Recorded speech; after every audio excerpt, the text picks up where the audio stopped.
All right, joining me today for an interview, we have Sammy, also known as DruggedFox, Georgia's premier Melee player.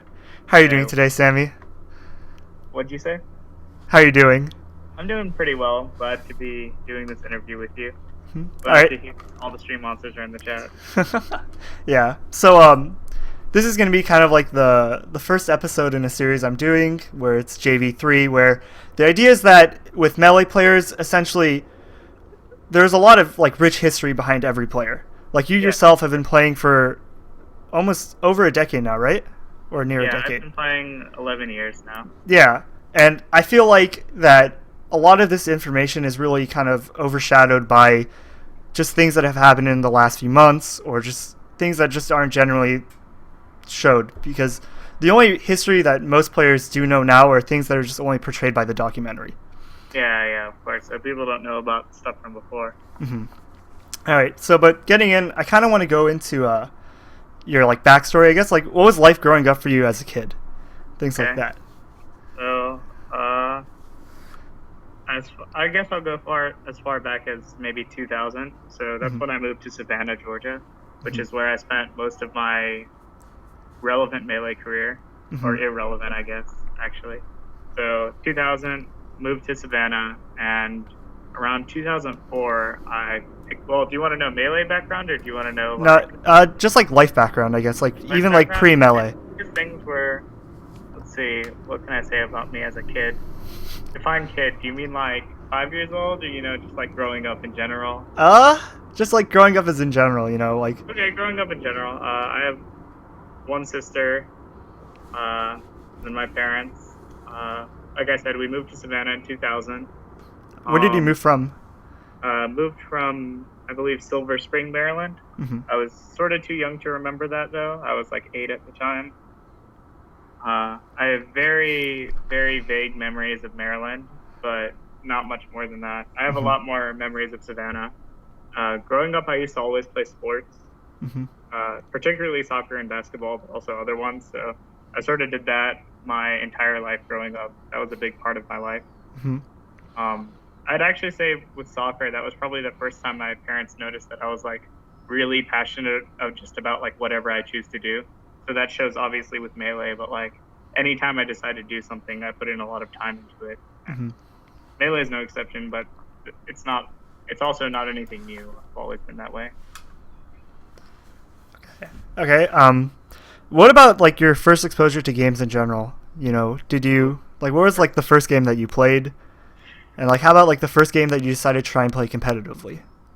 Okay, that's a good one. First game I played. Okay, so I have two different memories. I don't know which one came first. So my background's Middle Eastern, and I used to Mm-hmm. visit my relatives there when I was younger. And one of my first memories is my older cousins would always play some Street Fighter game, and I can't for the life of me remember which one. I must have been like 4 years old. But that's one of my first memories, and I used to play with them. And it was the whole like my older cousins wouldn't tell me how to do the cool moves. Like I just remember like a big beam, so it was probably like a Ryu super that like I couldn't remember at the time. And my other memory of one of the first games I played was probably playing like Pokemon games for like Game Boy Color and stuff when those first came out. Mm-hmm. So I remember playing like Pokemon Red and Blue as a child. And how about like a game that you played competitively for the first time? I believe Melee was the first game I took very seriously. Like I said, 2004, so I was Mm-hmm. 12 and a half years old or something. Okay. And before you kind of entered the competitive melee scene, did you just play it with friends, or was like the first time that you started playing melee is like, oh, you saw some competitive play and you became interested in Yeah. the game? Okay. So I didn't own Melee, unlike a lot of people, but it was always my favorite game. Mm-hmm. So I played Smash 64 as a kid, and I did own that. And Melee was just always the game that if I was hanging out with friends or if I was at like a cousin's place, we'd always break out Melee. I'd play with them, but I never owned it. So I did love Melee. And I remember there was a point whenever the PS2 came out. I don't exactly remember, but essentially the debate was there were all these PS2 games I wanted, right? And it was either I get a PS2 or a GameCube. And literally, I was like, I'm either going to buy a GameCube just to play Melee. And this was as a casual. So I would have only bought a GameCube to play Melee. I was never a big Nintendo fan or anything. Mm-hmm. Or I was going to buy a PS2 and get all the games I wanted. And my like 10-year-old self or whatever was like, Melee is like the best game ever, but I guess I should probably get a PS2 and buy like these 20 games that I actually want to play over just Melee. Mm-hmm. But even as a casual, like Melee held so much value for me that it would be comparable to like buying a different system with like 20 games that I wanted instead of like GameCube just for Melee. And talking about Melee and your exposure to Melee, what was the first exposure that you had to competitive Melee? Okay, that's pretty easy. My friend, I don't know if you guys know who Articanus is, but he is currently a Marth main. He's really good, and I had met him in 7th grade, I think, and we were just talking one time, and Melee came up, and he just told me about Shine Blind, which was the DBR combo video by Zelgadin. And he told me, hey, there's this really cool video, like, let me show you it. Like, I'm sure, we think we're pretty good, but, like, this is insane. So he showed me that, and that's how I got started. Mm-hmm. Pretty, like, typical story for back then. And, who did you play with back at the start besides, like, Articanus? So it was him and then one other Smasher who doesn't have a tag because he doesn't really play and he didn't travel. His name was Greg, and he was one of our best friends. It was us three. And he was actually the best player between all of us for the first year or so. And the three of us were like the sort of trio for the first 4 or 5 years of playing. Okay. And how long was it until like you went to your first tournament? I mean, because like between your friends you guys played, but was it like immediately started competing, or you guys just played within your own small bubble? How was like the Georgia Melee scene in general at that time? So for, I guess, small geography lesson, Savannah's about 4 hours away from literally everything. And, I was 12 or 13. And I'm going to answer the chat for a second. Algebra, no, not that Greg. There's a different Greg. Fastest Rocket was my roommate in college. But, so Savannah's 4 hours away from everything. And as a kid, that means, we can't drive anywhere. I'm 13 years old. My parents aren't going to let me go 4 hours to a tournament, right? So I think around 2006, maybe, we were like 14 or something. We convinced finally one of our friends' parents to actually drive us as a group to a tournament. And it was Laser for the Children 2.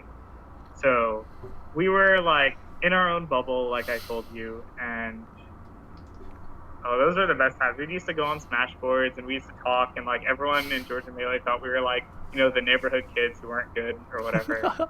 It was great. And like no one believed we were good. I mean, why would they? We went to our first tournament in 2006, Laser for the Children 2. It was a charity tournament run by Konmi, rest in peace. He was a really sick Samus player who had a lot of cool stuff. But so that was our first tournament. It was awesome. And were there any notable players there that still play today, or? That still play today? So let's see. So who was there that still plays? Can I just talk about all the players that were there? That might be easier. Yeah. So back then, who did I meet there? So not everyone stayed for the tournament, but Chad was there. I believe GA West was there, but he left. Sleepy K was there. That was the first time I met him.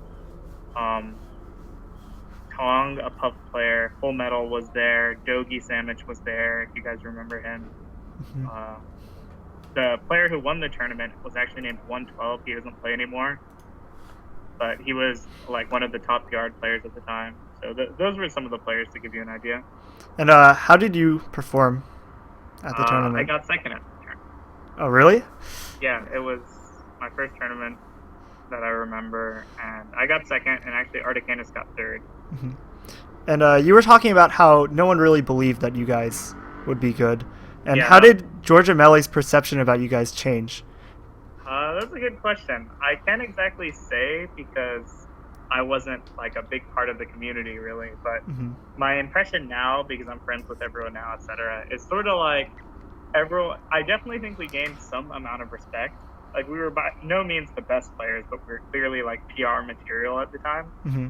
So we definitely gained a lot of respect, but I also think people probably just saw us as like, like kids who practice in their room. That we were like super technical for the time. Mm-hmm. Like you watch videos of us from like 2006, and like Articanus Falco looks like one of the most technical Falcos in that day. So that was cool. But I think that's pretty much it. Like they just saw us as like some technical kids who were pretty good, and then we sort of disappeared for a while because we couldn't travel, like I said. And how long was it until that you could actually, consistently travel to tournaments? Consistently was probably when I moved to Atlanta to go to Georgia Tech for college in 2010. Mm-hmm. So I think I might have attended one other tournament from Laser for the Children until then, and that was actually the first CEO ever. I attended that, and then after that was 2010 when I moved here. I actually got to go to tournament. And how was your performance at CEO? Did you run into any notable players at the time?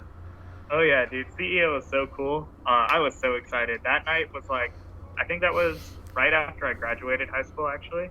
Mm-hmm. And it was like a combination of the excitement from graduating high school and I'm finally at a tournament, dude. It was so awesome. I could not sleep that night at all.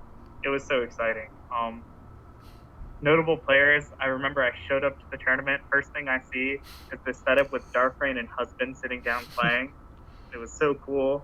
I didn't get to travel at all, right? Mm-hmm. Darkrain was there, Husband was there, Shootout was there, PP was there, Yaz was there, Brock Croc was there, Polvol was there, Hungry Box was there. It was just so cool. I sat down on the setup. I got to play with Husband and Darkrain, and there was a Mark player named Scratch. I don't know if anyone knows who he is, but he was like beating them, and it was like so cool. In my first friendly with Darkrain, I beat him, and everyone was like, "Who the fuck is this?" Yeah, I like wave shined him across the stage perfectly. This was like early days. So it was like still so cool back then. And it was like, I don't know. It was an awesome tournament though. And how was your bracket run? Okay, so I actually didn't do well because of some collusion. So I'm salty.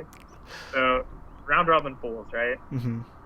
Okay, so round robin pools. It was me, Ty, the Samus player, Dark Sonic, the Marth player from Florida, and then this random Fox player who wasn't very good. I can't remember his name. So what happens is we all beat the random guy, right? And then we trade sets, so it's a 3-way tie. But I dropped a game to the last guy, so I didn't end up making it out. But what I found out later, I guess, is that I should have probably made it out as a second seed. And I forget who, but either Pi always beat Dark Sonic or Dark Sonic always beat Pi. But they like intentionally switched it so that whoever usually won would lose to get the 3-way tie, and then they would both get out over me. Oof. Yeah, so it was back then, and I actually love those guys. I was just they're awesome people, but like definitely gonna call them out for that. They've since apologized. It was so funny though. I was really sad at the time, obviously, because like I beat Darkrain, I was beating Husband in friendlies, I was like doing so well, and I was so excited, and then I just like didn't make it out of pools because of some stupid reason. I remember like all the good players I talked to at the time were like, "What? You didn't make it out of pools?" It was so sad. Oh yeah, I beat Dark Sonic, but not Pi because I'd never fought a Samus before, and that was it. But I knew the Marth matchup. So. Okay. Yeah, so that's how I did at that tournament, and that was a really sad experience. But otherwise, it was really fun. All right. And then, at what point did you really think you had like potential in Melee to like be in like the top 25 in the world category? Okay, this is a little funny, I guess. I mean, as a kid, I always thought I had that potential, but obviously, that was like not really based on anything. Mm-hmm. Like, you know the FC3 crew battles? Yeah. Yeah. So like 2005 comes around, I watched those, and like even back then, I watched like Chillin' or Ken play, and I was like, whatever, these guys aren't that good. I could beat them. Like even knowing about competitive Melee. Mm-hmm. So I sort of always thought I was good, even when I wasn't. But then around like 2010, like when I actually moved and started getting to play people and travel, like I immediately like it sort of confirmed that I actually did have that potential, because like I got to play good people. I went to ROM 3 that year. I beat Taupe that year when Taupe was like considered one of the best Sheik mains. Mm-hmm. So at my first national even, I would beat like the second or third best Sheik main. And I was like, okay, like I can definitely do this. Okay. And then you know, Georgia Melee is kind of like a weirder region in terms of like the disparity of skill between players. And I remember when I had actually visited Georgia, you guys kind of talked about the DruggedFox effects, which is like, can you talk about that a bit and like kind of how Do you true it remember is? what the context was? It was like people get good by playing DruggedFox, Oh, and you that carry okay. the region. This came up because we have. One second. Let me drink some water. If that's okay. Okay.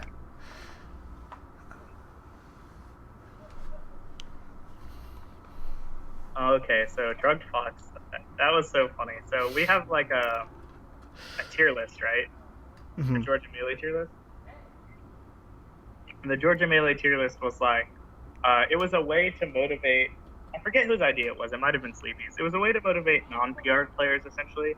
The PR level players, we have the PR, and that's their motivation. Yeah. But for newer players, you know, they want to move from D tier to C tier to B tier, and that's like you can see yourself improve, right? Mm-hmm. And there was a conversation about like why people weren't improving at all, or like who's good, etc. And Dash Dance Dan was like, he came along and he was like, man, the only people that are in S tier are either people who were in S tier when the tier list was created, so already PR players, or people who played with Sammy for like a year or something. Mm-hmm. So it was like I played with Shangy, I played with K-Pan, I played with Ostentatious, I played with some other people, I played with RJ, and like all those players that I played with a lot, like got good and they all became S tier players. And then like no one, like literally not a single player who hadn't played with me got to S tier who wasn't already in it. Mm-hmm.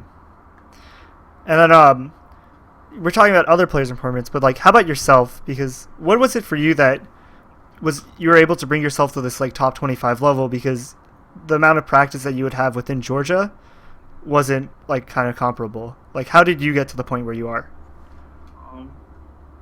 I guess in terms of how I approached playing people, I could tell you that. Well, do you mean like my sort of 2015 rise where I started placing well, or do you mean more like how did I get good along the way to even get to that? Like 2015 rise. Okay, 2015 rise is, I've said it before, but it's strongly related to the fact that I graduated from Georgia Tech. I don't know if you've heard people talk about it, but Georgia Tech was just like a very tough experience for me. It's not even that it was hard or easy. It was just like a very draining experience. I used to joke with my friend that like what happens when you go to Georgia Tech is you just sell your soul for fast internet, and that's the whole deal. So you're just like a lifeless being, but at least you got fast internet. Mm-hmm. And the catch was that 2 years later they took away your fast internet, but never gave you your soul back. So graduating Georgia Tech essentially gave me my soul back. It actually motivated me a lot. I was much happier, and that's honestly the biggest reason I did well in 2015.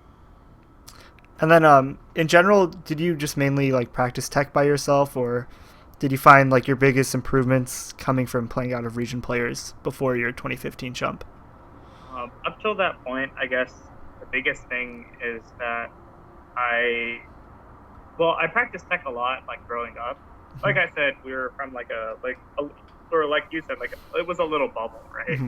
So, we all practiced our tech skills so much for the first like 6-7 years. Like I used to practice so much, but then after that, I'd say the biggest factor in my improvement is two things.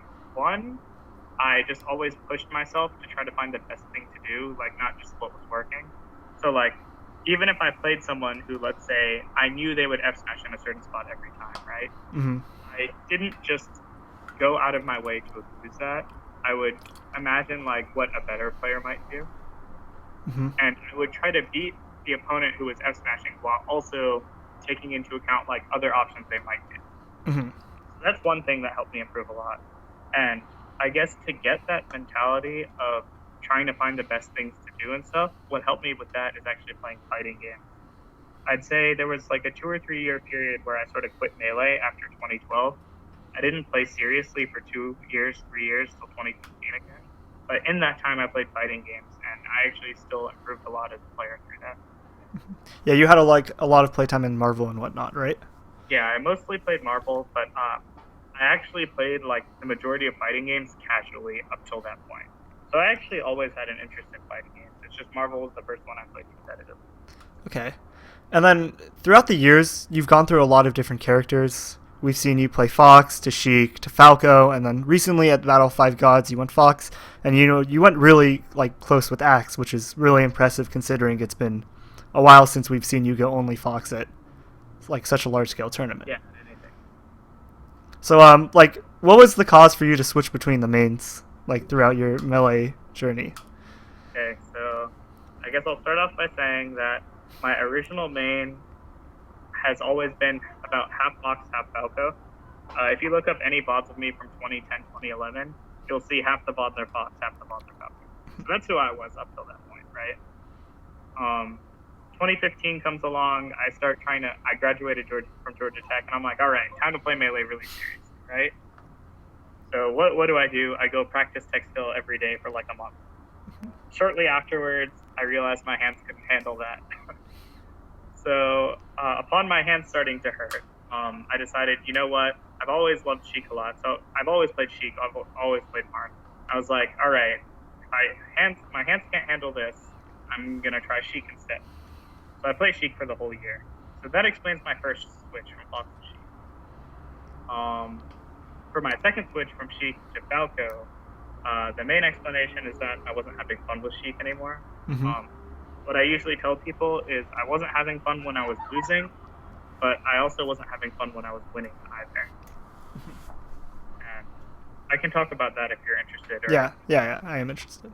Okay, so reason I didn't have fun when I was losing is because I generally felt that when I lost, it was largely due to factors that either were out of my control or that, like, essentially, like, when it came to tech chasing, Mm-hmm. I felt that I was incredible at it, and I practiced it so hard to be good at it, and, like, in every friendly I played, like, it didn't matter how exhausted I was, I could tech chase perfectly, and to just lose, like, I guess the famous set is, like, me losing to auto 4 different times with Sheik, and it was just so frustrating knowing that I put all that practice in, and, like, at the end of the day, I can step into a tournament and, like, not be able to execute what I put so much time into. Mm-hmm. But on the flip side, if we look at when I was successful, let's look at, like, Tipped Off 11, right, where I had a good losers run and I won the whole tournament over Ice, Wizrogue, Professor Pro, Moon, other good players. And I didn't honestly enjoy my win that much because I felt like a lot of the things I did to win were sort of cop-outs. Like, I'm not sure how clear it is, but I care a lot about how I play the game. Mm-hmm. Like, I care a lot less about winning than I do about how I play the game. Kind of like playing honestly and things like that. Yeah, playing honestly is exactly it. And doing things that I consider effective or good. And one example is, like, let's say using Sheik's forward tilt, okay? So I think that using Sheik's forward tilt in neutral against bots is, like, very cheesy and unreliable. I don't think it's a good way to approach the matchup, and I think it sort of creates, like, inherent inconsistency with your results. Mm-hmm. So I really hate Sheik's forward tilt in neutral versus bots. And so instead, I play a very movement-based Sheik, as I'm sure most people can tell. And there was a point at Tipped Off where the more I focused on, like, playing the way I wanted to, which is maybe how you've seen me try to play versus Auto, and when I played SPAT, when I played Cobol, like, I'm trying to do this. And honestly, it creates a lot of stress and pressure for me. So when I finally do get to my punish game, I tend to drop it because there are so many other factors. Mm-hmm. At Tipped Off, I just sort of said, fuck it. And I did. If I knew my opponent was going to do something and I could beat it with, like, a forward tilt or something, I'd just do it. Well, normally I don't do that because I don't think it's the right thing to do. And at Tipped Off, I did that. The easy way to win, essentially. Mm-hmm. And I actually played really well, and I won. And after the initial excitement of winning, I was like, man, that's not how I wanted to win at all, you know? Mm-hmm. So when I won and I wasn't happy, and then I went to drop zone, and I played amazing up until auto, and then I lost to him, and I wasn't happy when I lost either. I was like, well, I just had my biggest win ever, and I wasn't happy, and I just had one of my most disappointing losses ever, and I wasn't happy. So why am I even playing this character if I can't be happy with it? Okay. And then yeah, go ahead. Over the last few years too, we've seen, you've had like some like consistency issues where, your peaks are almost beating Leffen at Evo, and then you've had some like losses to players like Drunk Sloth and Gar. And Yeah. what do you feel is like a cause of this consistency problem? Well, I will say that, how do I put this? I guess I don't view myself as inconsistent as everyone else does, because I've only really had 2 losses that I'd consider bad. And having only 2 isn't that big a deal, in my opinion. One was to Ginger at Big House, right? And one was to Drunk Sloth. And I think that my loss to Drunk Sloth was very justifiable because, one, I think he's really good, which I guess to most people they're like, oh, who's Drunk Sloth? He's just this random, right? But I actually think Jay is really good. That's his name. Drunk Sloth's really good. And on top of that, it's Sheik Ices, which I do believe Sheik wins, but it's a very, very, very, very difficult matchup. So, like, let's say, I don't know, Mango lost to, like, a player considered slightly worse than him, like Pluck, right?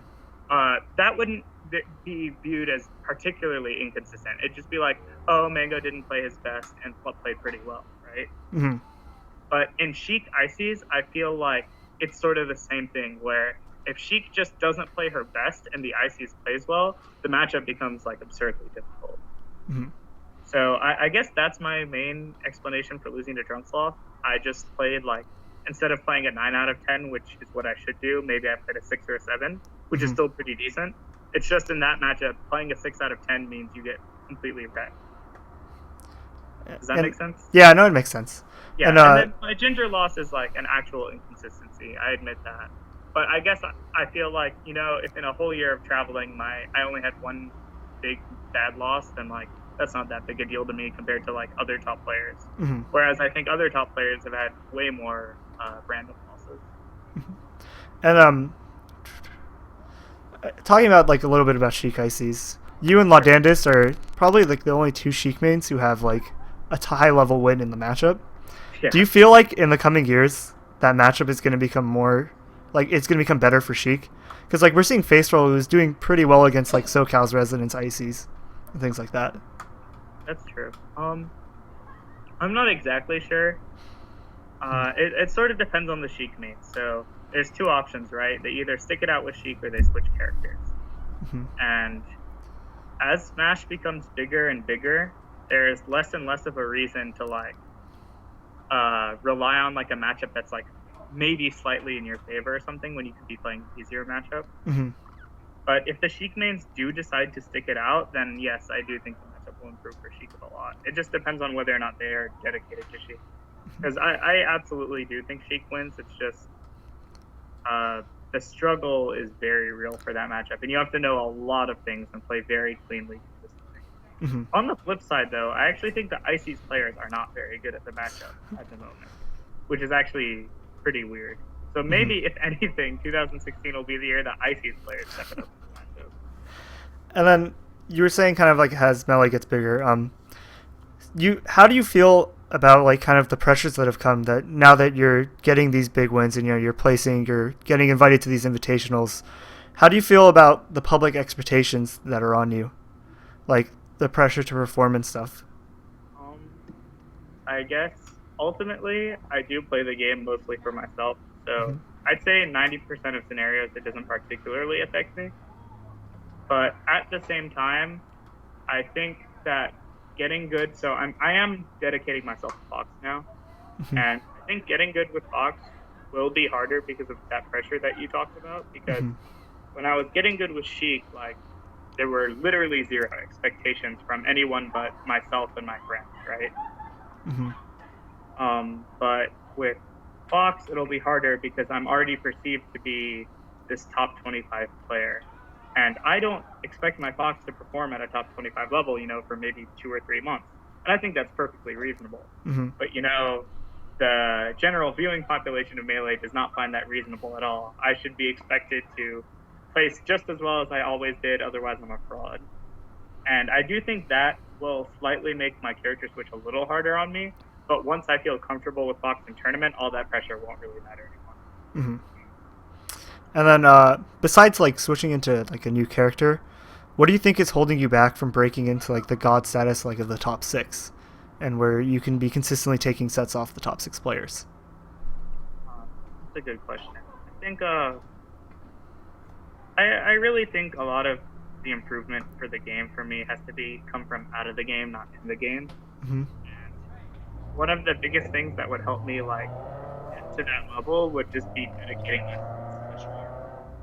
So this is actually sort of reminiscent of the thing I said with the DruggedFox effect and what Dash Dance Dan said. So if we look at our god level players, right? Mm-hmm. How many of them do nothing with their lives seriously besides play Melee? I believe all of them except Hungrybox, right? Mm-hmm. Is that correct? Is there anyone I'm like Leffen plays Smash, Arbata plays all Smash, Mitra King's all Smash, Mango's all Smash. Yeah. And then Hungrybox has a full-time career, right? Yeah. And the only one of them that has a full-time job that is also god level is Hungrybox, and he was already at that god level, right? He was already S tier. Mm-hmm. So I guess there's been zero evidence to me that someone can enter into that skill level at this point in time in the game without without like fully dedicating themselves to the game, because they sort of have to play catch up, right? Yeah. You already have these god level players, and it's like you have to ascend to their level, and that's really hard without fully dedicating your time and effort. So I guess I'm at this point where I think if I fully embrace Smash as it gets bigger, and I'm like, okay, I'm going to put all my time into Smash, I'm going to travel to every tournament I can, then I think that will be enough to get to the next level. Mm-hmm. And I don't think that's just true for me. I think that's true for a lot of the players who are sort of on the cusp of getting there. Mm-hmm. And then, do you think that this gap is just going to get larger, though, as the year goes on, where you have these players who are fully dedicated, and then there are players like yourself in this like weird zone where you're kind of on the cusp, but in order to break it, you have to dedicate time. Do you think that as the gap gets larger, it's going to be harder for people to break through? So for me personally, I don't think there's going to be like a larger and larger gap between like me and Armada, but I do think what you said is true, where it's going to get so hard for the newer players coming up, right? Because as Smash gets bigger, it's like, our top 20, 30 players, maybe that we can afford to be fully dedicated to Smash, right? Mm-hmm. But our newer players, you've only been playing a year, and you're maybe like halfway through college or something, like you're not exactly in a position to drop everything and dedicate yourself to Smash. Yeah. So I am sort of worried about, like, as we get more and more esports, there's going to be a bigger divide in both skill and in opportunities between our top players and our like up-and-comers. Like, I do think it'll be insanely difficult for like imagine players who aren't on the top 100 now, but who really do have the potential to maybe be a top 20 player. Like, can that really happen when, like, you look at, I don't know who, like Westballs or something, like he travels to all these tournaments, competes all the time, and you compare that to someone who's like maybe working a full-time job or a full-time student, like, yeah, you're already maybe like 2 to 3 skill tiers worse. How are you going to even like not only keep up with that, but catch up to that? It does seem like a problem to me. And where do you see yourself generally taking Melee in like the next few years? Like, where do you see yourself being? Like, what are your goals? Yeah, that's a really good question, because that's what I don't know the answer to. I've honestly been thinking about it a lot, and I'm at this point where, like, I really, really, really, really, really want to take Smash seriously, and if I can make Smash a full-time endeavor, then that is something I want to do. But at the same time, like, I'm a pretty, like, practical individual, and, like, I'm not entirely convinced that Smash will be fruitful in the long term. If I see any evidence, I guess, that Smash can be something reliable for me more than 1 or 2 years down the line, then for the next 2 years, I will absolutely just, like, Melee will be everything I do. And what do you think is kind of that evidence that you need to see? I guess what we need in Smash is maybe seeing money in the game. Like, I don't play for money, I never have, but, like, if I do want to put that dedication into Smash and nothing else, then, like, I do need to see that, like, money, not just for a prize pool for the top 3, but, like, going to a major and getting top 16 has to be, like, enough for players to want to travel. Maybe sponsors need to come out, and, like, Smash players would have to start getting, like, salaries that are enough to, like, actually live off of, right? Yeah. obviously I'm not going to wait for that to happen and then take it seriously. I'm going to start taking it seriously now. But like, if Nintendo embraces Smash, or if big companies start getting into the game, maybe sponsors, I'm sure like Mango makes enough off Smash, but maybe we see our top 10, top 15 players like getting bigger sponsorships or stuff like that.